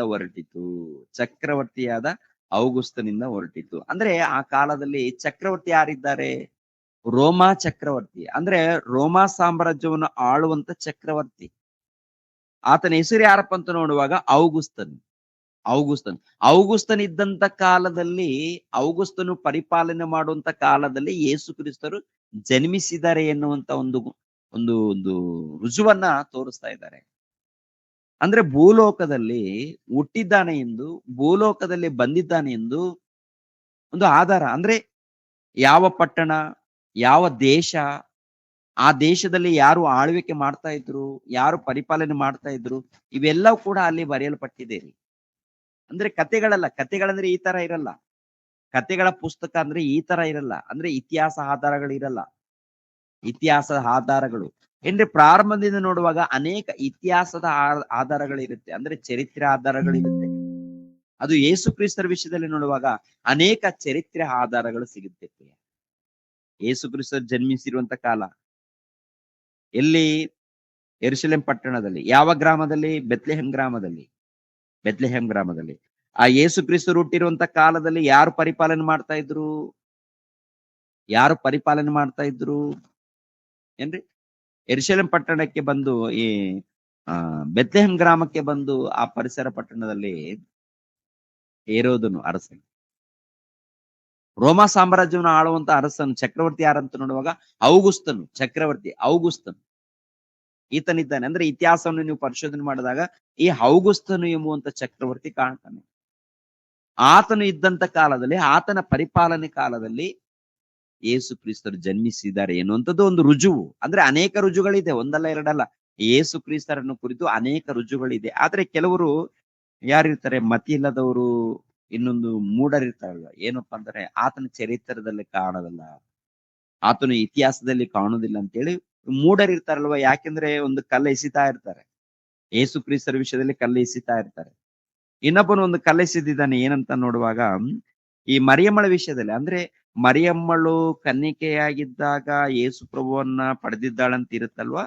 ಅನ್ಯರ ಮಧ್ಯದಲ್ಲಿ ಕನ್ಯೆಯರು ದೇವತೆಗಳನ್ನ ಪಡಿತಾ ಇದ್ರು ಅಂತೇಳಿ ಒಬ್ಬನು ಯಾವನು ಕಲ್ಲೆಸೆದಿದ್ದ. ಅನ್ಯರ ಮಧ್ಯದಲ್ಲಿ, ಅನ್ಯರು ಅಂದ್ರೆ ಯೆಹೂದ್ಯರ ಮಧ್ಯದಲ್ಲಿ ಕೂಡ ಅಲ್ಲ, ಅನ್ಯರ ಮಧ್ಯದಲ್ಲಿ ಹೀಗೆ ಅಂದ್ರೆ ಕನ್ಯೆಯರು ದೇವತೆಗಳನ್ನ ಆಡಿತಾ ಇದ್ರು ಅಂತ. ಅದೇನದು? ಅಂದ್ರೆ ಇವನು ದಾರಿ ತಪ್ಪಿಸೋದಕ್ಕೆ ಏನೋ ಒಂದು ಕಲ್ಲ ಎಸೆದಿದ್ದಾನೆ. ಕನ್ಯೆಯರು ದೇವತೆಗಳನ್ನ ಆಡಿತಾ ಇದ್ರು ಅಂದ್ರೆ ಆ ದೇವತೆಗಳಲ್ಲಿ ಯೇಸು ಕ್ರಿಸ್ತರನ್ನು ಕೂಡ ಈ ಅನ್ಯರಲ್ಲಿ ಕನ್ಯೆಯಳು ಒಬ್ಬರು ಅಡ್ದಿರಬಹುದು ಅಂತೇಳಿ ಈ ರೀತಿ ದಾರಿ ತಪ್ಪಿಸೋದಕ್ಕೆ ಒಂದು ಹಾಕಿರುವಂತ. ಎಂತಿಂತವ್ರು ಅಂತ ನೋಡುವಾಗ ಒಬ್ಬನೇನು ಒಂದು ರೀತಿಯಲ್ಲಿ ಮಾತಾಡ್ತಾನೆ, ಇನ್ನೊಬ್ಬನೇನು ಇನ್ನೊಂದು ರೀತಿಯಲ್ಲಿ ಮಾತಾಡ್ತಾನೆ. ವಿಚಿತ್ರ. ಯಾಕೆಪ್ಪ ಅಂದ್ರೆ ಬೈಬಲ್ ಗ್ರಂಥವನ್ನು ಓದಲ್ಲ, ಓದಿದ್ರು ಅರ್ಥ ಮಾಡಿಕೊಳ್ಳಲ್ಲ. ಯಾವನೋ ಒಬ್ಬನು ಫಕೀರ್ ಇರ್ತಾನೆ, ಯಾವನೋ ಒಬ್ಬನು ಕೆಲ್ಸಕ್ಕೆ ಬಾರದ ಒಬ್ಬ ಮೂಢನು, ಅವಿವೇಕಿ, ಅಜ್ಞಾನಿ ಏನೋ ಒಂದು ಮಾತು ಬಿಟ್ಟಿರ್ತಾನೆ. ಅದನ್ನ ಇವರು ಹೈಲೈಟ್ ಮಾಡ್ಕೊಂಡು ಕೂತ್ಕೊಳ್ತಾರೆ. ಯಾಕೆಂದ್ರೆ ತಮ್ಮ ಹೆಸರಿಗೋಸ್ಕರ, ತಮ್ಮ ಒಂದು ಸಿದ್ಧಾಂತದಗೋಸ್ಕರ, ತಮ್ಮ ಒಂದು ಆಚಾರದಗೋಸ್ಕರ ತಮಗೇನೋ ಬೇಕು. ಒಟ್ನಲ್ಲಿ ಯೇಸು ಕ್ರಿಸ್ತರನ್ನ ಅವಮಾನ ಪಡಿಸ್ಬೇಕು, ಇಲ್ಲಾಂದ್ರೆ ಬೈಬಲ್ ಅನ್ನ ಅವಮಾನ ಪಡಿಸ್ಬೇಕು ಅಂತ. ಯಾರ ದೇವ್ರ ಮಕ್ಕಳಿರ ಎಷ್ಟು ಮಂದಿ ಇದ್ರ ಮೇಲೆ ಕಲ್ಲ ಹಾಕಿದ್ರು, ಎಷ್ಟು ಮಂದಿ ಅವಮಾನ ಪಡಿಸಿದ್ರು. ಈ ಬೈಬಲ್ ಗ್ರಂಥ ಇದೆಯಲ್ಲ ಉನ್ನತವಾಗಿ, ಶ್ರೇಷ್ಠವಾಗಿ ಪ್ರಪಂಚದಲ್ಲಿ ಉಳಿತಾ ಇರುತ್ತೆ ವಿನಃ ಯಾವನೋ ಏನೋ ಬಂದು ಮಾತಾಡದ ತಕ್ಷಣ ಏನು ಆಗಲ್ಲ ರೀ. ಗಮನಿಸ್ಬೇಕು ಪ್ರಿಯರಾದ ದೇವರ ಮಕ್ಕಳಿರ. ಔಗುಸ್ತನು ಇರುವಂತ ಕಾಲದಲ್ಲಿ ಏನ್ರಿ ಯೇಸು ಕ್ರಿಸ್ತನು ಜನ್ಮಿಸಿದ್ದಾನೆ. ನೋಡಿ 3ನೇ ವಚನ. ಆಗ ಎಲ್ಲರೂ ಕಾನೇಶುಮಾರಿ ಬರೆಸಿಕೊಳ್ಳುವುದಕ್ಕಾಗಿ ತಮ್ಮ ತಮ್ಮ ಊರುಗಳಿಗೆ ಹೊರಟರು. ಯೋಸೇಫನು ಸಹ ತಾನು ದಾವೀದನ ಮನೆತನದವನು, ಗೋತ್ರದವನು ಆಗಿರುವುದರಿಂದ ಹೆಸರು ಬರೆಸಿಕೊಳ್ಳುವುದಕ್ಕಾಗಿ ತನಗೆ ನಿಶ್ಚಿತಾರ್ಥವಾಗಿದ್ದ ಮರಿಯಳ ಸಂಗಡ ಗಲಿಲಾಯ ಸೀಮೆಯ ನಜರೇತ್ ಎಂಬ ಊರಿನಿಂದ ಹೊರಟು ಯೂದಾಯದಲ್ಲಿರುವ ಬೆತ್ಲೆಹೇಮ್ ಎಂಬ ದಾವೀದ್ ಊರಿಗೆ ಹೋದನು. ಆಗ ಮರಿಯಳು ಪೂರ್ಣ ಗರ್ಭಿಣಿಯಾಗಿದ್ದಳು. ಅವರು ಅಲ್ಲಿದ್ದಾಗ ಆಕೆಗೆ ದಿನ ತುಂಬಿತ್ತು. ಆಕೆಯು ತನ್ನ ಚೊಚ್ಚಲ ಮಗನನ್ನು ಎತ್ತು ಬಟ್ಟೆಯಲ್ಲಿ ಸುತ್ತಿ ಛತ್ರದಲ್ಲಿ ಅವರಿಗೆ ಸ್ಥಳವಿಲ್ಲದ ಕಾರಣ ಆತನನ್ನು ಗೋದಲೆಯಲ್ಲಿ ಮಲಗಿಸಿದಳು. ನೋಡಿದ್ರ? ಅಂದ್ರೆ ಯಾವ ಕಾಲದಲ್ಲಿ ಜನ್ಮಿಸ್ಬೇಕು, ಯಾವಾಗ ಬರಬೇಕು, ಎಲ್ಲ ಕೂಡ ಬರೆಯಲ್ಪಟ್ಟಿದೆ ಪ್ರಿಯರೇ, ಎಲ್ಲ ಕೂಡ ಬರೆಯಲ್ಪಟ್ಟಿದೆ. ಪ್ರತಿಯೊಂದಕ್ಕೆ ಕೂಡ ಒಂದು ಇತಿಹಾಸ ಇದೆ. ಪ್ರತಿ ಒಂದಕ್ಕೂ ಇತಿಹಾಸ ಅಂದ್ರೆ ಸತ್ಯವೇದ ಗ್ರಂಥ ತಿಳಿಸುತ್ತೆ. ಅದೇ ಪ್ರಕಾರ ಈ ಸಮಾಜದಲ್ಲಿ ಕೂಡ ಇತಿಹಾಸ ಬರೆಯಲ್ಪಟ್ಟಿದೆ. ಅಂದ್ರೆ ಲೋಕ ರಕ್ಷಕನಾಗಿರುವಂತ ಯೇಸು ಕ್ರಿಸ್ತರ ಬಗ್ಗೆ ಕ್ರಿಸ್ತ ಪೂರ್ವದಲ್ಲಿ ಬರೆಯಲ್ಪಟ್ಟಿದೆ. ಅದಕ್ಕಿಂತ ಮುಂಚಿತವಾಗಿ ಪರೋಕ್ಷವಾಗಿ ಅವರ ಮಧ್ಯದಲ್ಲಿ ಬಂದಿದ್ದಾರೆ, ಪ್ರೋತ್ಸಾಹ ಕೊಟ್ಟಿದ್ದಾರೆ, ಬಲಪಡಿಸಿದ್ದಾರೆ, ಕಾಪಾಡಿದ್ದಾರೆ, ರಕ್ಷಣೆ ಕೊಟ್ಟಿದ್ದಾರೆ. ಅದೇ ಪ್ರಕಾರ ನೇರವಾಗಿ ಕೂಡ ಆತನು ಪ್ರತ್ಯಕ್ಷನಾಗಿದ್ದಾನೆ. ನೇರವಾಗಿ ಪ್ರತ್ಯಕ್ಷವಾಗಿರುವಂತ ಮುಖ್ಯ ಉದ್ದೇಶ ಏನಪ್ಪಾ ಅಂತಂದ್ರೆ ಇಸ್ರಾಯೇಲರನ್ನು ಹಾಗೂ ಅನ್ಯರನ್ನು ಎಲ್ಲರನ್ನು ತನ್ನ ಬಳಿಗೆ ಸೇರಿಸೋದಕ್ಕೆ, ಎಲ್ಲರಿಗೆ ಒಂದೇ ಒಂದು ಒಡಂಬಡಿಕೆಯನ್ನು ಕೊಡೋದಕ್ಕೆ.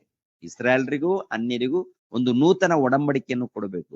ಎಲ್ಲರನ್ನು ಸೇರಿಸ್ಕೊಳ್ಬೇಕು, ಎಲ್ಲರನ್ನು ಕಾಪಾಡಬೇಕು, ಎಲ್ಲರನ್ನು ಸತ್ಯದ ಮಾರ್ಗದಲ್ಲಿ ನಡೆಸಬೇಕು, ಎಲ್ಲರಿಗೂ ಒಂದು ಮಾರ್ಗದರ್ಶನವನ್ನು ತೋರಿಸ್ಬೇಕು, ಎಲ್ಲರಿಗೂ ಒಂದು ನಿತ್ಯ ಜೀವಕ್ಕೆ ಒಂದು ಪರಲೋಕಕ್ಕೆ ಸೇರುವಂತ ಮಾರ್ಗವನ್ನು ತೋರಿಸ್ಕೊಡ್ಬೇಕಂತೇಳಿ ಯೇಸು ಕ್ರಿಸ್ತರು ಬಂದು ನಮಗಾಗಿ ಬಲಿಯಾಗಿ ಸುವಾರ್ತೆ ಮಾಡಿ ತ್ಯಾಗ ಮಾಡಿ ಪ್ರಯಾಸ ಪಟ್ಟು ಪ್ರಿಯರಾದ ದೇವರ ಮಕ್ಕಳಿರ ತಮ್ಮ ಜೀವಿತವನ್ನು ಮುಗಿಸ್ಕೊಂಡು ಪರಲೋಕಕ್ಕೆ ಹೋಗಿದ್ದಾರೆ.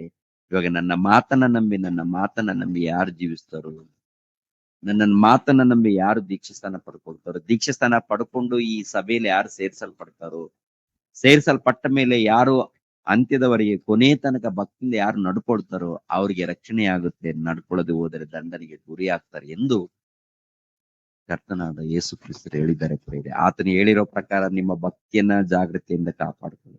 ನಿಮ್ಮ ಭಕ್ತಿ, ನಿಮ್ಮ ನಂಬಿಕೆ, ನಿಮ್ಮ ವಿಶ್ವಾಸ ಕೊನೆ ತನಕ, ಪ್ರಾಣ ಇರೋ ತನಕ ಜಾಗ್ರತೆಯಿಂದ ಇರುತ್ತೆ. ಓಕೆನಾ? ಪ್ರಿಯರ ದೇವರ ಮುಕ್ತಿರ ದೈವ ಕುಮಾರನಾದ ಯೇಸು ಪುರಾತನ ಕಾಲದಿಂದ ಪ್ರತ್ಯಕ್ಷನಾಗುತ್ತಿದ್ದನು. ಹೇಗೆ? ಪರೋಕ್ಷವಾಗಿ. 1ನೇ ಶತಮಾನದಲ್ಲಿ ನೇರವಾಗಿ. 2ನೇ ಆಗಮನ ಇದೆ, ಅದು ನೇರವಾಗಿ ಕಾಣುವಂಥದ್ದು. 2ನೇ ಆಗಮನದಲ್ಲಿ ಯಾರು ನೀತಿವಂತರು ಇರ್ತಾರೋ ಅವರನ್ನ ಪರಲೋಕಕ್ಕೆ ಕರ್ಕೊಂಡು ಹೋಗ್ತಾರೆ, ಅನೀತಿವಂತರನ್ನು ಬಿಡಲ್ಪಡ್ತಾರೆ. ಅಂದ್ರೆ ಎಲ್ಲಿಗೆ ಹೋಗ್ತಾರೆ? ಬೆಂಕಿ ಕೊಂಡೋಗಿ ಹೋಗ್ತಾರೆ. ಟೋಟಲ್ ಜಗತ್ತು ನಾಶವಾಗುತ್ತೆ. ನೀತಿವಂತರು ದೇವರ ಬಳಿಯಲ್ಲಿ ಆನಂದವಾಗಿ ಇರ್ತಾರೆ. ನಾವೆಲ್ಲರೂ ದೇವರ ಬಳಿಯಲ್ಲಿ ಆನಂದವಾಗಿ ಸಂತೋಷವಾಗಿ ಇರ್ಬೇಕಂದ್ರೆ ಭಕ್ತಿಯಿಂದ ಇರಬೇಕು, ನೀತಿಯಿಂದ ಇರಬೇಕು, ಧರ್ಮದಿಂದ ಜೀವಿಸಬೇಕು, ಇನ್ನೊಬ್ಬರಿಗೆ ಒಳ್ಳೆದನ್ನ ಮಾಡಬೇಕು, ಇನ್ನೊಬ್ರಿಗೋಸ್ಕರ ಪ್ರಾರ್ಥಿಸ್ಬೇಕು. ಏನ್ರಿ? ಚಾಡಿ ಹೇಳುವಂಥದ್ದು, ಇನ್ನೊಂದು ಮಾಡುವಂಥದ್ದು, ಇನ್ನೊಂದು ತಪ್ಪು ಮಾಡುವಂಥದ್ದು ಮಾಡ್ಲೇಬಾರ್ದು. ಪೂರ್ತಿ ತಗ್ಗಿಸ್ಕೊಳ್ಬೇಕು. ನಮ್ಮನ್ನ ನಾವು ಪೂರ್ತಿ ತಗ್ಗಿಸ್ಕೊಂಡ್ರೆ ದೇವ್ರ ಬಳಿಗೆ ನಾವು ಸೇರೋದಕ್ಕೆ ಅವಕಾಶ. ಆದ್ದರಿಂದ ಪ್ರಿಯರ ದೇವರ ಮಕ್ಕಳಿರ, ನಿಮ್ಮ ಭಕ್ತಿ ಜಾಗ್ರತೆ ನಿಮ್ಮನ್ನು ಓಕೆನಾ? ಎಲ್ಲರಿಗೂ ವಂದನೆಗಳನ್ನು ಹೇಳುತ್ತಾ ನಾನು ಮುಗಿಸ್ತಾ ಇದ್ದೀನಿ. ಒಂದು ಪ್ರಕಟಣೆ ಏನಪ್ಪಾ ಅಂದ್ರೆ, ಜನವರಿ ತಿಂಗಳ 11ನೇ ತಾರೀಕರಂದು ಪರೀಕ್ಷೆ ಇರುತ್ತೆ. ನಮ್ಮ ಆತ್ಮೀಯರೆಲ್ಲರೂ ಕೂಡ ಪರೀಕ್ಷೆ ಬರೆಯೋರು, ಬೈಬಲ್ ಪರೀಕ್ಷೆ ಬರೆಯೋರು ಯಾರ್ಯಾರು ಇದ್ದೀರೋ ಮುಂಚಿತವಾಗಿ ನೀವು ಸಿದ್ಧರಾಗಿ. ಡಿಪ್ಲೊಮಾ ಇನ್ ಬೈಬಲ್ ಥಿಯಾಲಜಿ ಏನ್ರಿ, 1ನೇ ವರ್ಷ 2ನೇ ವರ್ಷಕ್ಕೆ ಸಂಬಂಧಪಟ್ಟಂತ ವಿಡಿಯೋಗಳನ್ನ ಅಪ್ಲೋಡ್ ಮಾಡಿದ್ವಿ. ಅದೇ ಪ್ರಕಾರ BBTH ಫಸ್ಟ್ ಇಯರ್ ಗೆ ಸಂಬಂಧಪಟ್ಟಂತ ಅಂಶಗಳು ಕೂಡ ಯೂಟ್ಯೂಬ್ ಅಲ್ಲಿ ಅಪ್ಲೋಡ್ ಮಾಡಿದ್ವಿ. ಎಲ್ಲವನ್ನು ಕೂಡ ಯಾರ್ಯಾರು ಯಾವ ಕೋರ್ಸ್ ಬರೀತಾ ಇದ್ದೀರೋ ನೀವು ಸಿದ್ಧರಾಗಿ ಎಲ್ಲರೂ ಸೇರಿ ಬನ್ನಿ. 11ನೇ ತಾರೀಕು ಪರೀಕ್ಷೆ ಇರುತ್ತೆ. 12ನೇ ತಾರೀಕಿನಿಂದ ಏನ್ರಿ ಬೈಬಲ್ ಸೆಮಿನಾರ್ ಪ್ರಾರಂಭವಾಗುತ್ತೆ. 12, 13, 14 3 ದಿನ. 14ನೇ ತಾರೀಕರಂದು ಸಾಯಂಕಾಲ ಏನ್ರಿ ಗ್ರಾಜುಯೇಷನ್ ಕಾರ್ಯಕ್ರಮ ಇರುತ್ತೆ. ಯಾರು diploma in Bible theology complete ಮಾಡಿದಾರೋ ಅವರಿಗೆ ಗ್ರಾಜುಯೇಷನ್ ಇರುತ್ತೆ. ಆದ್ದರಿಂದ ನಮ್ಮ ಆತ್ಮೀಯರೆಲ್ಲರೂ ಕೂಡ ಸಿದ್ಧರಾಗಿ ಎಲ್ಲರೂ ಕೂಡ ಬನ್ನಿ. ಇದೊಂದು ಒಳ್ಳೆ ವಾತಾವರಣ, ದೇವ್ರು ಕೊಟ್ಟಂತ ಒಂದು ಸಮಯ. ಆದ್ದರಿಂದ ಈ ಕಾರ್ಯಕ್ರಮದ ನಿಮಿತ್ತವಾಗಿ ಎಲ್ಲರೂ ಕೂಡ ಪ್ರಾರ್ಥಿಸಿರಿ ಪ್ರಿಯರೇ. ನಿಮ್ಮ ಕುಟುಂಬ ಸಹಿತವಾಗಿ ಎಲ್ಲರೂ ಕೂಡ ಬಂದು ದೇವರ ವಾಕ್ಯವನ್ನು ಕಲೀರಿ ಎಂದು ಪ್ರೀತಿಯಿಂದ ಎಲ್ಲರನ್ನು ಆಹ್ವಾನಿಸ್ತಾ ಇದ್ದೀನಿ. ಓಕೆನಾ? ಎಲ್ಲರೂ ತಲೆಬಾಗಿಸಿರಿ, ಪ್ರಾರ್ಥನೆ ಮಾಡಿ ನಾನು ಮುಗಿಸ್ತೀನಿ ಪ್ರಿಯರೇ. ನಮ್ಮನ್ನು ಬಹಳವಾಗಿ ಪ್ರೀತಿಸುವಂತ ನಮ್ಮ ತಂದೆಯಾದ ದೇವರೇ, ವಂದನೆಗಳು, ಸ್ತೋತ್ರಗಳು ತಂದೆ. ಇಷ್ಟು ತನಕ ತಂದೆಯಾದ ದೇವರೇ, ನಿಮ್ಮನ್ನ ಕುರಿತು, ನಿಮ್ಮ ಮಗನನ್ನು ಕುರಿತು ಮಾತನಾಡಿದ್ದೀನಿ. ಅದು ವಾಕ್ಯದ ಮೂಲಕ ತಂದೆ. ನನ್ನ ಮಾತುಗಳಲ್ಲ ತಂದೆ, ನಿಮ್ಮ ಮಾತುಗಳು ಇದ್ದ ಹಾಗೆ ವಾಕ್ಯಗಳನ್ನು ತೋರಿಸಿದ್ದೀನಿ ತಂದೆಯಾದ ದೇವರೇ. ನಿಮ್ಮ ಮಕ್ಕಳನ್ನು ಆಶೀರ್ವದಿಸಿ, ಎಲ್ಲರನ್ನು ಬಲಪಡಿಸಿ, ಇನ್ನೂ ಹೆಚ್ಚಾಗಿ ಆತ್ಮಿಕವಾಗಿ ಬೆಳೆಯುವಂತೆ ಸಹಾಯ ಮಾಡಿ ತಂದೆಯಾದ ದೇವರೇ. ನಿಮ್ಮ ಮಗಳು ರೇಖಾರವರು ಅದೇ ರೀತಿಯಲ್ಲಿ ದೀಕ್ಷಿತು ಪ್ರಯಾಸ ಪಡ್ತಾ ಇದ್ದಾರೆ. ಆ ಮಕ್ಕಳನ್ನು ಆಶೀರ್ವದಿಸಿ ಅದೇ ರೀತಿಯಲ್ಲಿ ತಂದೆಯಾದ ದೇವರೇ, ಗೂಗಲ್ ಮೀಟ್ ನಲ್ಲಿ ಎಲ್ಲಾ ನಿಮ್ಮ ಮಕ್ಕಳು ಬೆಳಿಗ್ಗೆ ಎದ್ದು ಗ್ಯಾದರ್ ಆಗ್ತಾ ಇದ್ದಾರೆ. ಬೆಳಿಗ್ಗೆ ಎದ್ದು ನಿಮ್ಮ ವಾಕ್ಯಗಳನ್ನು ತಿಳ್ಕೊಳ್ತಾ ಇದ್ದಾರೆ, ನಿಮ್ಮ ವಾಕ್ಯಗಳನ್ನು ಪರಿಶೋಧನೆ ಮಾಡ್ತಾ ಇದ್ದಾರೆ. ಅದೇ ರೀತಿಯಲ್ಲಿ ಹಾಡಿನ ಮೂಲಕ ನಿಮ್ಮನ್ನು ಘನಪಡಿಸ್ತಾ ಇದ್ದಾರೆ, ನಿಮ್ಮನ್ನು ಕೊಂಡಾಡ್ತಾ ಇದ್ದಾರೆ ತಂದೆ. ಅದೇ ರೀತಿಯಲ್ಲಿ ಪ್ರತಿನಿತ್ಯ ನಿಮ್ಮ ಧ್ಯಾನದಲ್ಲಿ ಭಕ್ತಿಯಲ್ಲಿ ಜೀವಿಸುವಂತೆ ಸಹಾಯ ಮಾಡಿ. ಅದೇ ರೀತಿಯಲ್ಲಿ ತಂದೆಯಾದ ದೇವರೇ, ಪ್ರತಿನಿತ್ಯ ಕೂಡ ಮನೋಜ್ ಕುಮಾರ್ ಆಗಿರ್ಬೋದು, ಇಲ್ಲ ವಿಲ್ಸನ್ ಆಗಿರ್ಬೋದು, ಇಮಾನ್ವೆಲ್ ರವರು ಆಗಿರ್ಬೋದು, ಅಂಜಿರವರು ಆಗಿರ್ಬೋದು, ಜೋಯಲ್ ನಾರಾಯಣ್ ರವರು ಆಗಿರ್ಬೋದು, ಅದೇ ರೀತಿಯಲ್ಲಿ ಜ್ಞಾನರಾಜು ಆಗಿರ್ಬೋದು, ನವೀನ್ ಕುಮಾರ್ ಆಗಿರ್ಬೋದು ತಂದೆ. ಎಲ್ಲಾರು ನಿಮ್ಮ ಮಕ್ಕಳು ತಂದೆಯಾದ ದೇವರು ಒಬ್ಬೊಬ್ರು ಒಂದೊಂದು ದಿನ ವಾಕ್ಯವನ್ನು ಹೇಳಿ ಸಭೆಯನ್ನ ಬಲಪಡಿಸ್ತಾ ಇದ್ದಾರೆ, ಸಭೆಯನ್ನು ನಡೆಸ್ತಾ ಇದ್ದಾರೆ, ಸಭೆಯನ್ನು ಕಾಪಾಡೋದಕ್ಕೆ ಕೆಲಸ ಮಾಡ್ತಾ ಇದ್ದಾರೆ ತಂದೆ. ಎಲ್ಲಾ ನಿಮ್ಮ ಮಕ್ಕಳನ್ನು ಆಶೀರ್ವದಿಸಿ ಬಲಪಡಿಸಿ ಅವರ ಮಧ್ಯದಲ್ಲಿ ಸಮಾಧಾನ ಸಂತೋಷವನ್ನು ದಯಪಾಲಿಸಿ. ಅದೇ ರೀತಿಯಲ್ಲಿ ಪ್ರತಿನಿತ್ಯ ಗ್ಯಾದರ್ ಆಗಿ ನಿಮ್ಮ ವಾಕ್ಯಗೋಸ್ಕರ ಕಲಿಯುವಂತ ನಿಮ್ಮ ಮಕ್ಕಳಿದ್ದಾರೆ ತಂದೆ, ಅವರೆಲ್ಲರನ್ನೂ ಹೆಸರುಗಳಿಂದ ಆಶೀರ್ವದಿಸಿ. ಅದೇ ರೀತಿಯಲ್ಲಿ ಎಷ್ಟೋ ಖರ್ಚಿನಿಂದ ತಂದೆಯ ದೇವರೇ ಜನವರಿ ತಿಂಗಳಲ್ಲಿ 4 ದಿನ ಬೈಬಲ್ ಸೆಮಿನಾರ್, 1 ದಿನ ಬೈಬಲ್ ಪರೀಕ್ಷೆ, 3 ದಿನ ಬೈಬಲ್ ಸೆಮಿನಾರ್ ಏರ್ಪಾಟ್ ಮಾಡ್ಕೊಂಡಿದೀವಿ ತಂದೆ. ಇದಕ್ಕೆ ಬೇಕಾದಂತ ಎಲ್ಲಾ ಖರ್ಚಿನ ವ್ಯವಸ್ಥೆ ಆಗಿರ್ಬೋದು, ಕೆಲಸದ ವ್ಯವಸ್ಥೆ ಆಗಿರ್ಬೋದು ತಂದೆ, ನಿಮ್ಮ ಪಾದದ ಬಳಿಯಲ್ಲಿ ಮೊರೆ ಇಡ್ತಾ ಇದೀವಿ. ಎಲ್ಲವನ್ನು ನೀವೇ ನಡೆಸಿಕೊಡಿ ತಂದೆ. ಅದೇ ರೀತಿಯಲ್ಲಿ ತಂದೆ, ಇದೇ ತಿಂಗಳ ಅನೇಕ ಕೂಟಗಳಿದೆ, ಎಲ್ಲಾ ಕೂಟಗಳನ್ನ ಅದ್ಭುತವಾಗಿ ನಡೆಸಿಕೊಳ್ಳುವಂತೆ ಸಹಾಯ ಮಾಡಿ ತಂದೆ. ಎಲ್ಲಾ ಕಾರ್ಯಕ್ರಮಗಳನ್ನ ನಿಮ್ಮ ಕೃಪೆ ಮೂಲಕ ನಾವು ನಡೆಸ್ಕೊಳ್ಬೇಕು. ನೀವು ಸಂತೋಷ ಪಡಬೇಕು, ನೀವು ಮಹಿಮೆ ಹೊಂದಬೇಕು ತಂದೆ. ಹಾಗೆ ಮಹಿಮೆ ಹೊಂದುವಂತ ರೀತಿಯಲ್ಲಿ ಕೆಲಸ ಮಾಡುವಂತೆ ನಮ್ಮೆಲ್ಲರಿಗೆ ಸಹಾಯ ಮಾಡಿ. ಎಲ್ಲರನ್ನು ಪಾಪ ಯೇಸು ಪವಿತ್ರ ನಾಮದಲ್ಲಿ ಬೇಡ್ತಾ ಇದ್ದೀನಪ್ಪ ತಂದೆ, ಆಮೇನ್. ಎಲ್ಲರಿಗೂ ಒಂದೊಂದು ತಲೆಬಾಗಿಸಿ. ನಮ್ಮ ತಂದೆಯಾದ ದೇವರ ಪ್ರೀತಿಯು, ನಮ್ಮ ರಕ್ಷಕನಾದ ಯೇಸು ಕ್ರಿಸ್ತರ ಕೃಪೆಯು, ಪವಿತ್ರ ಆತ್ಮನ ಅನ್ಯೋನ್ಯ ಸಹವಾಸವು ಸದಾ ಕಾಲ ದೇವರ ಜೊತೆಯಾಗಿದ್ದು ನಮ್ಮೆಲ್ಲರನ್ನು ನಡೆಸಲಿ. ಆಮೆನ್. ವಂದನೆಗಳು.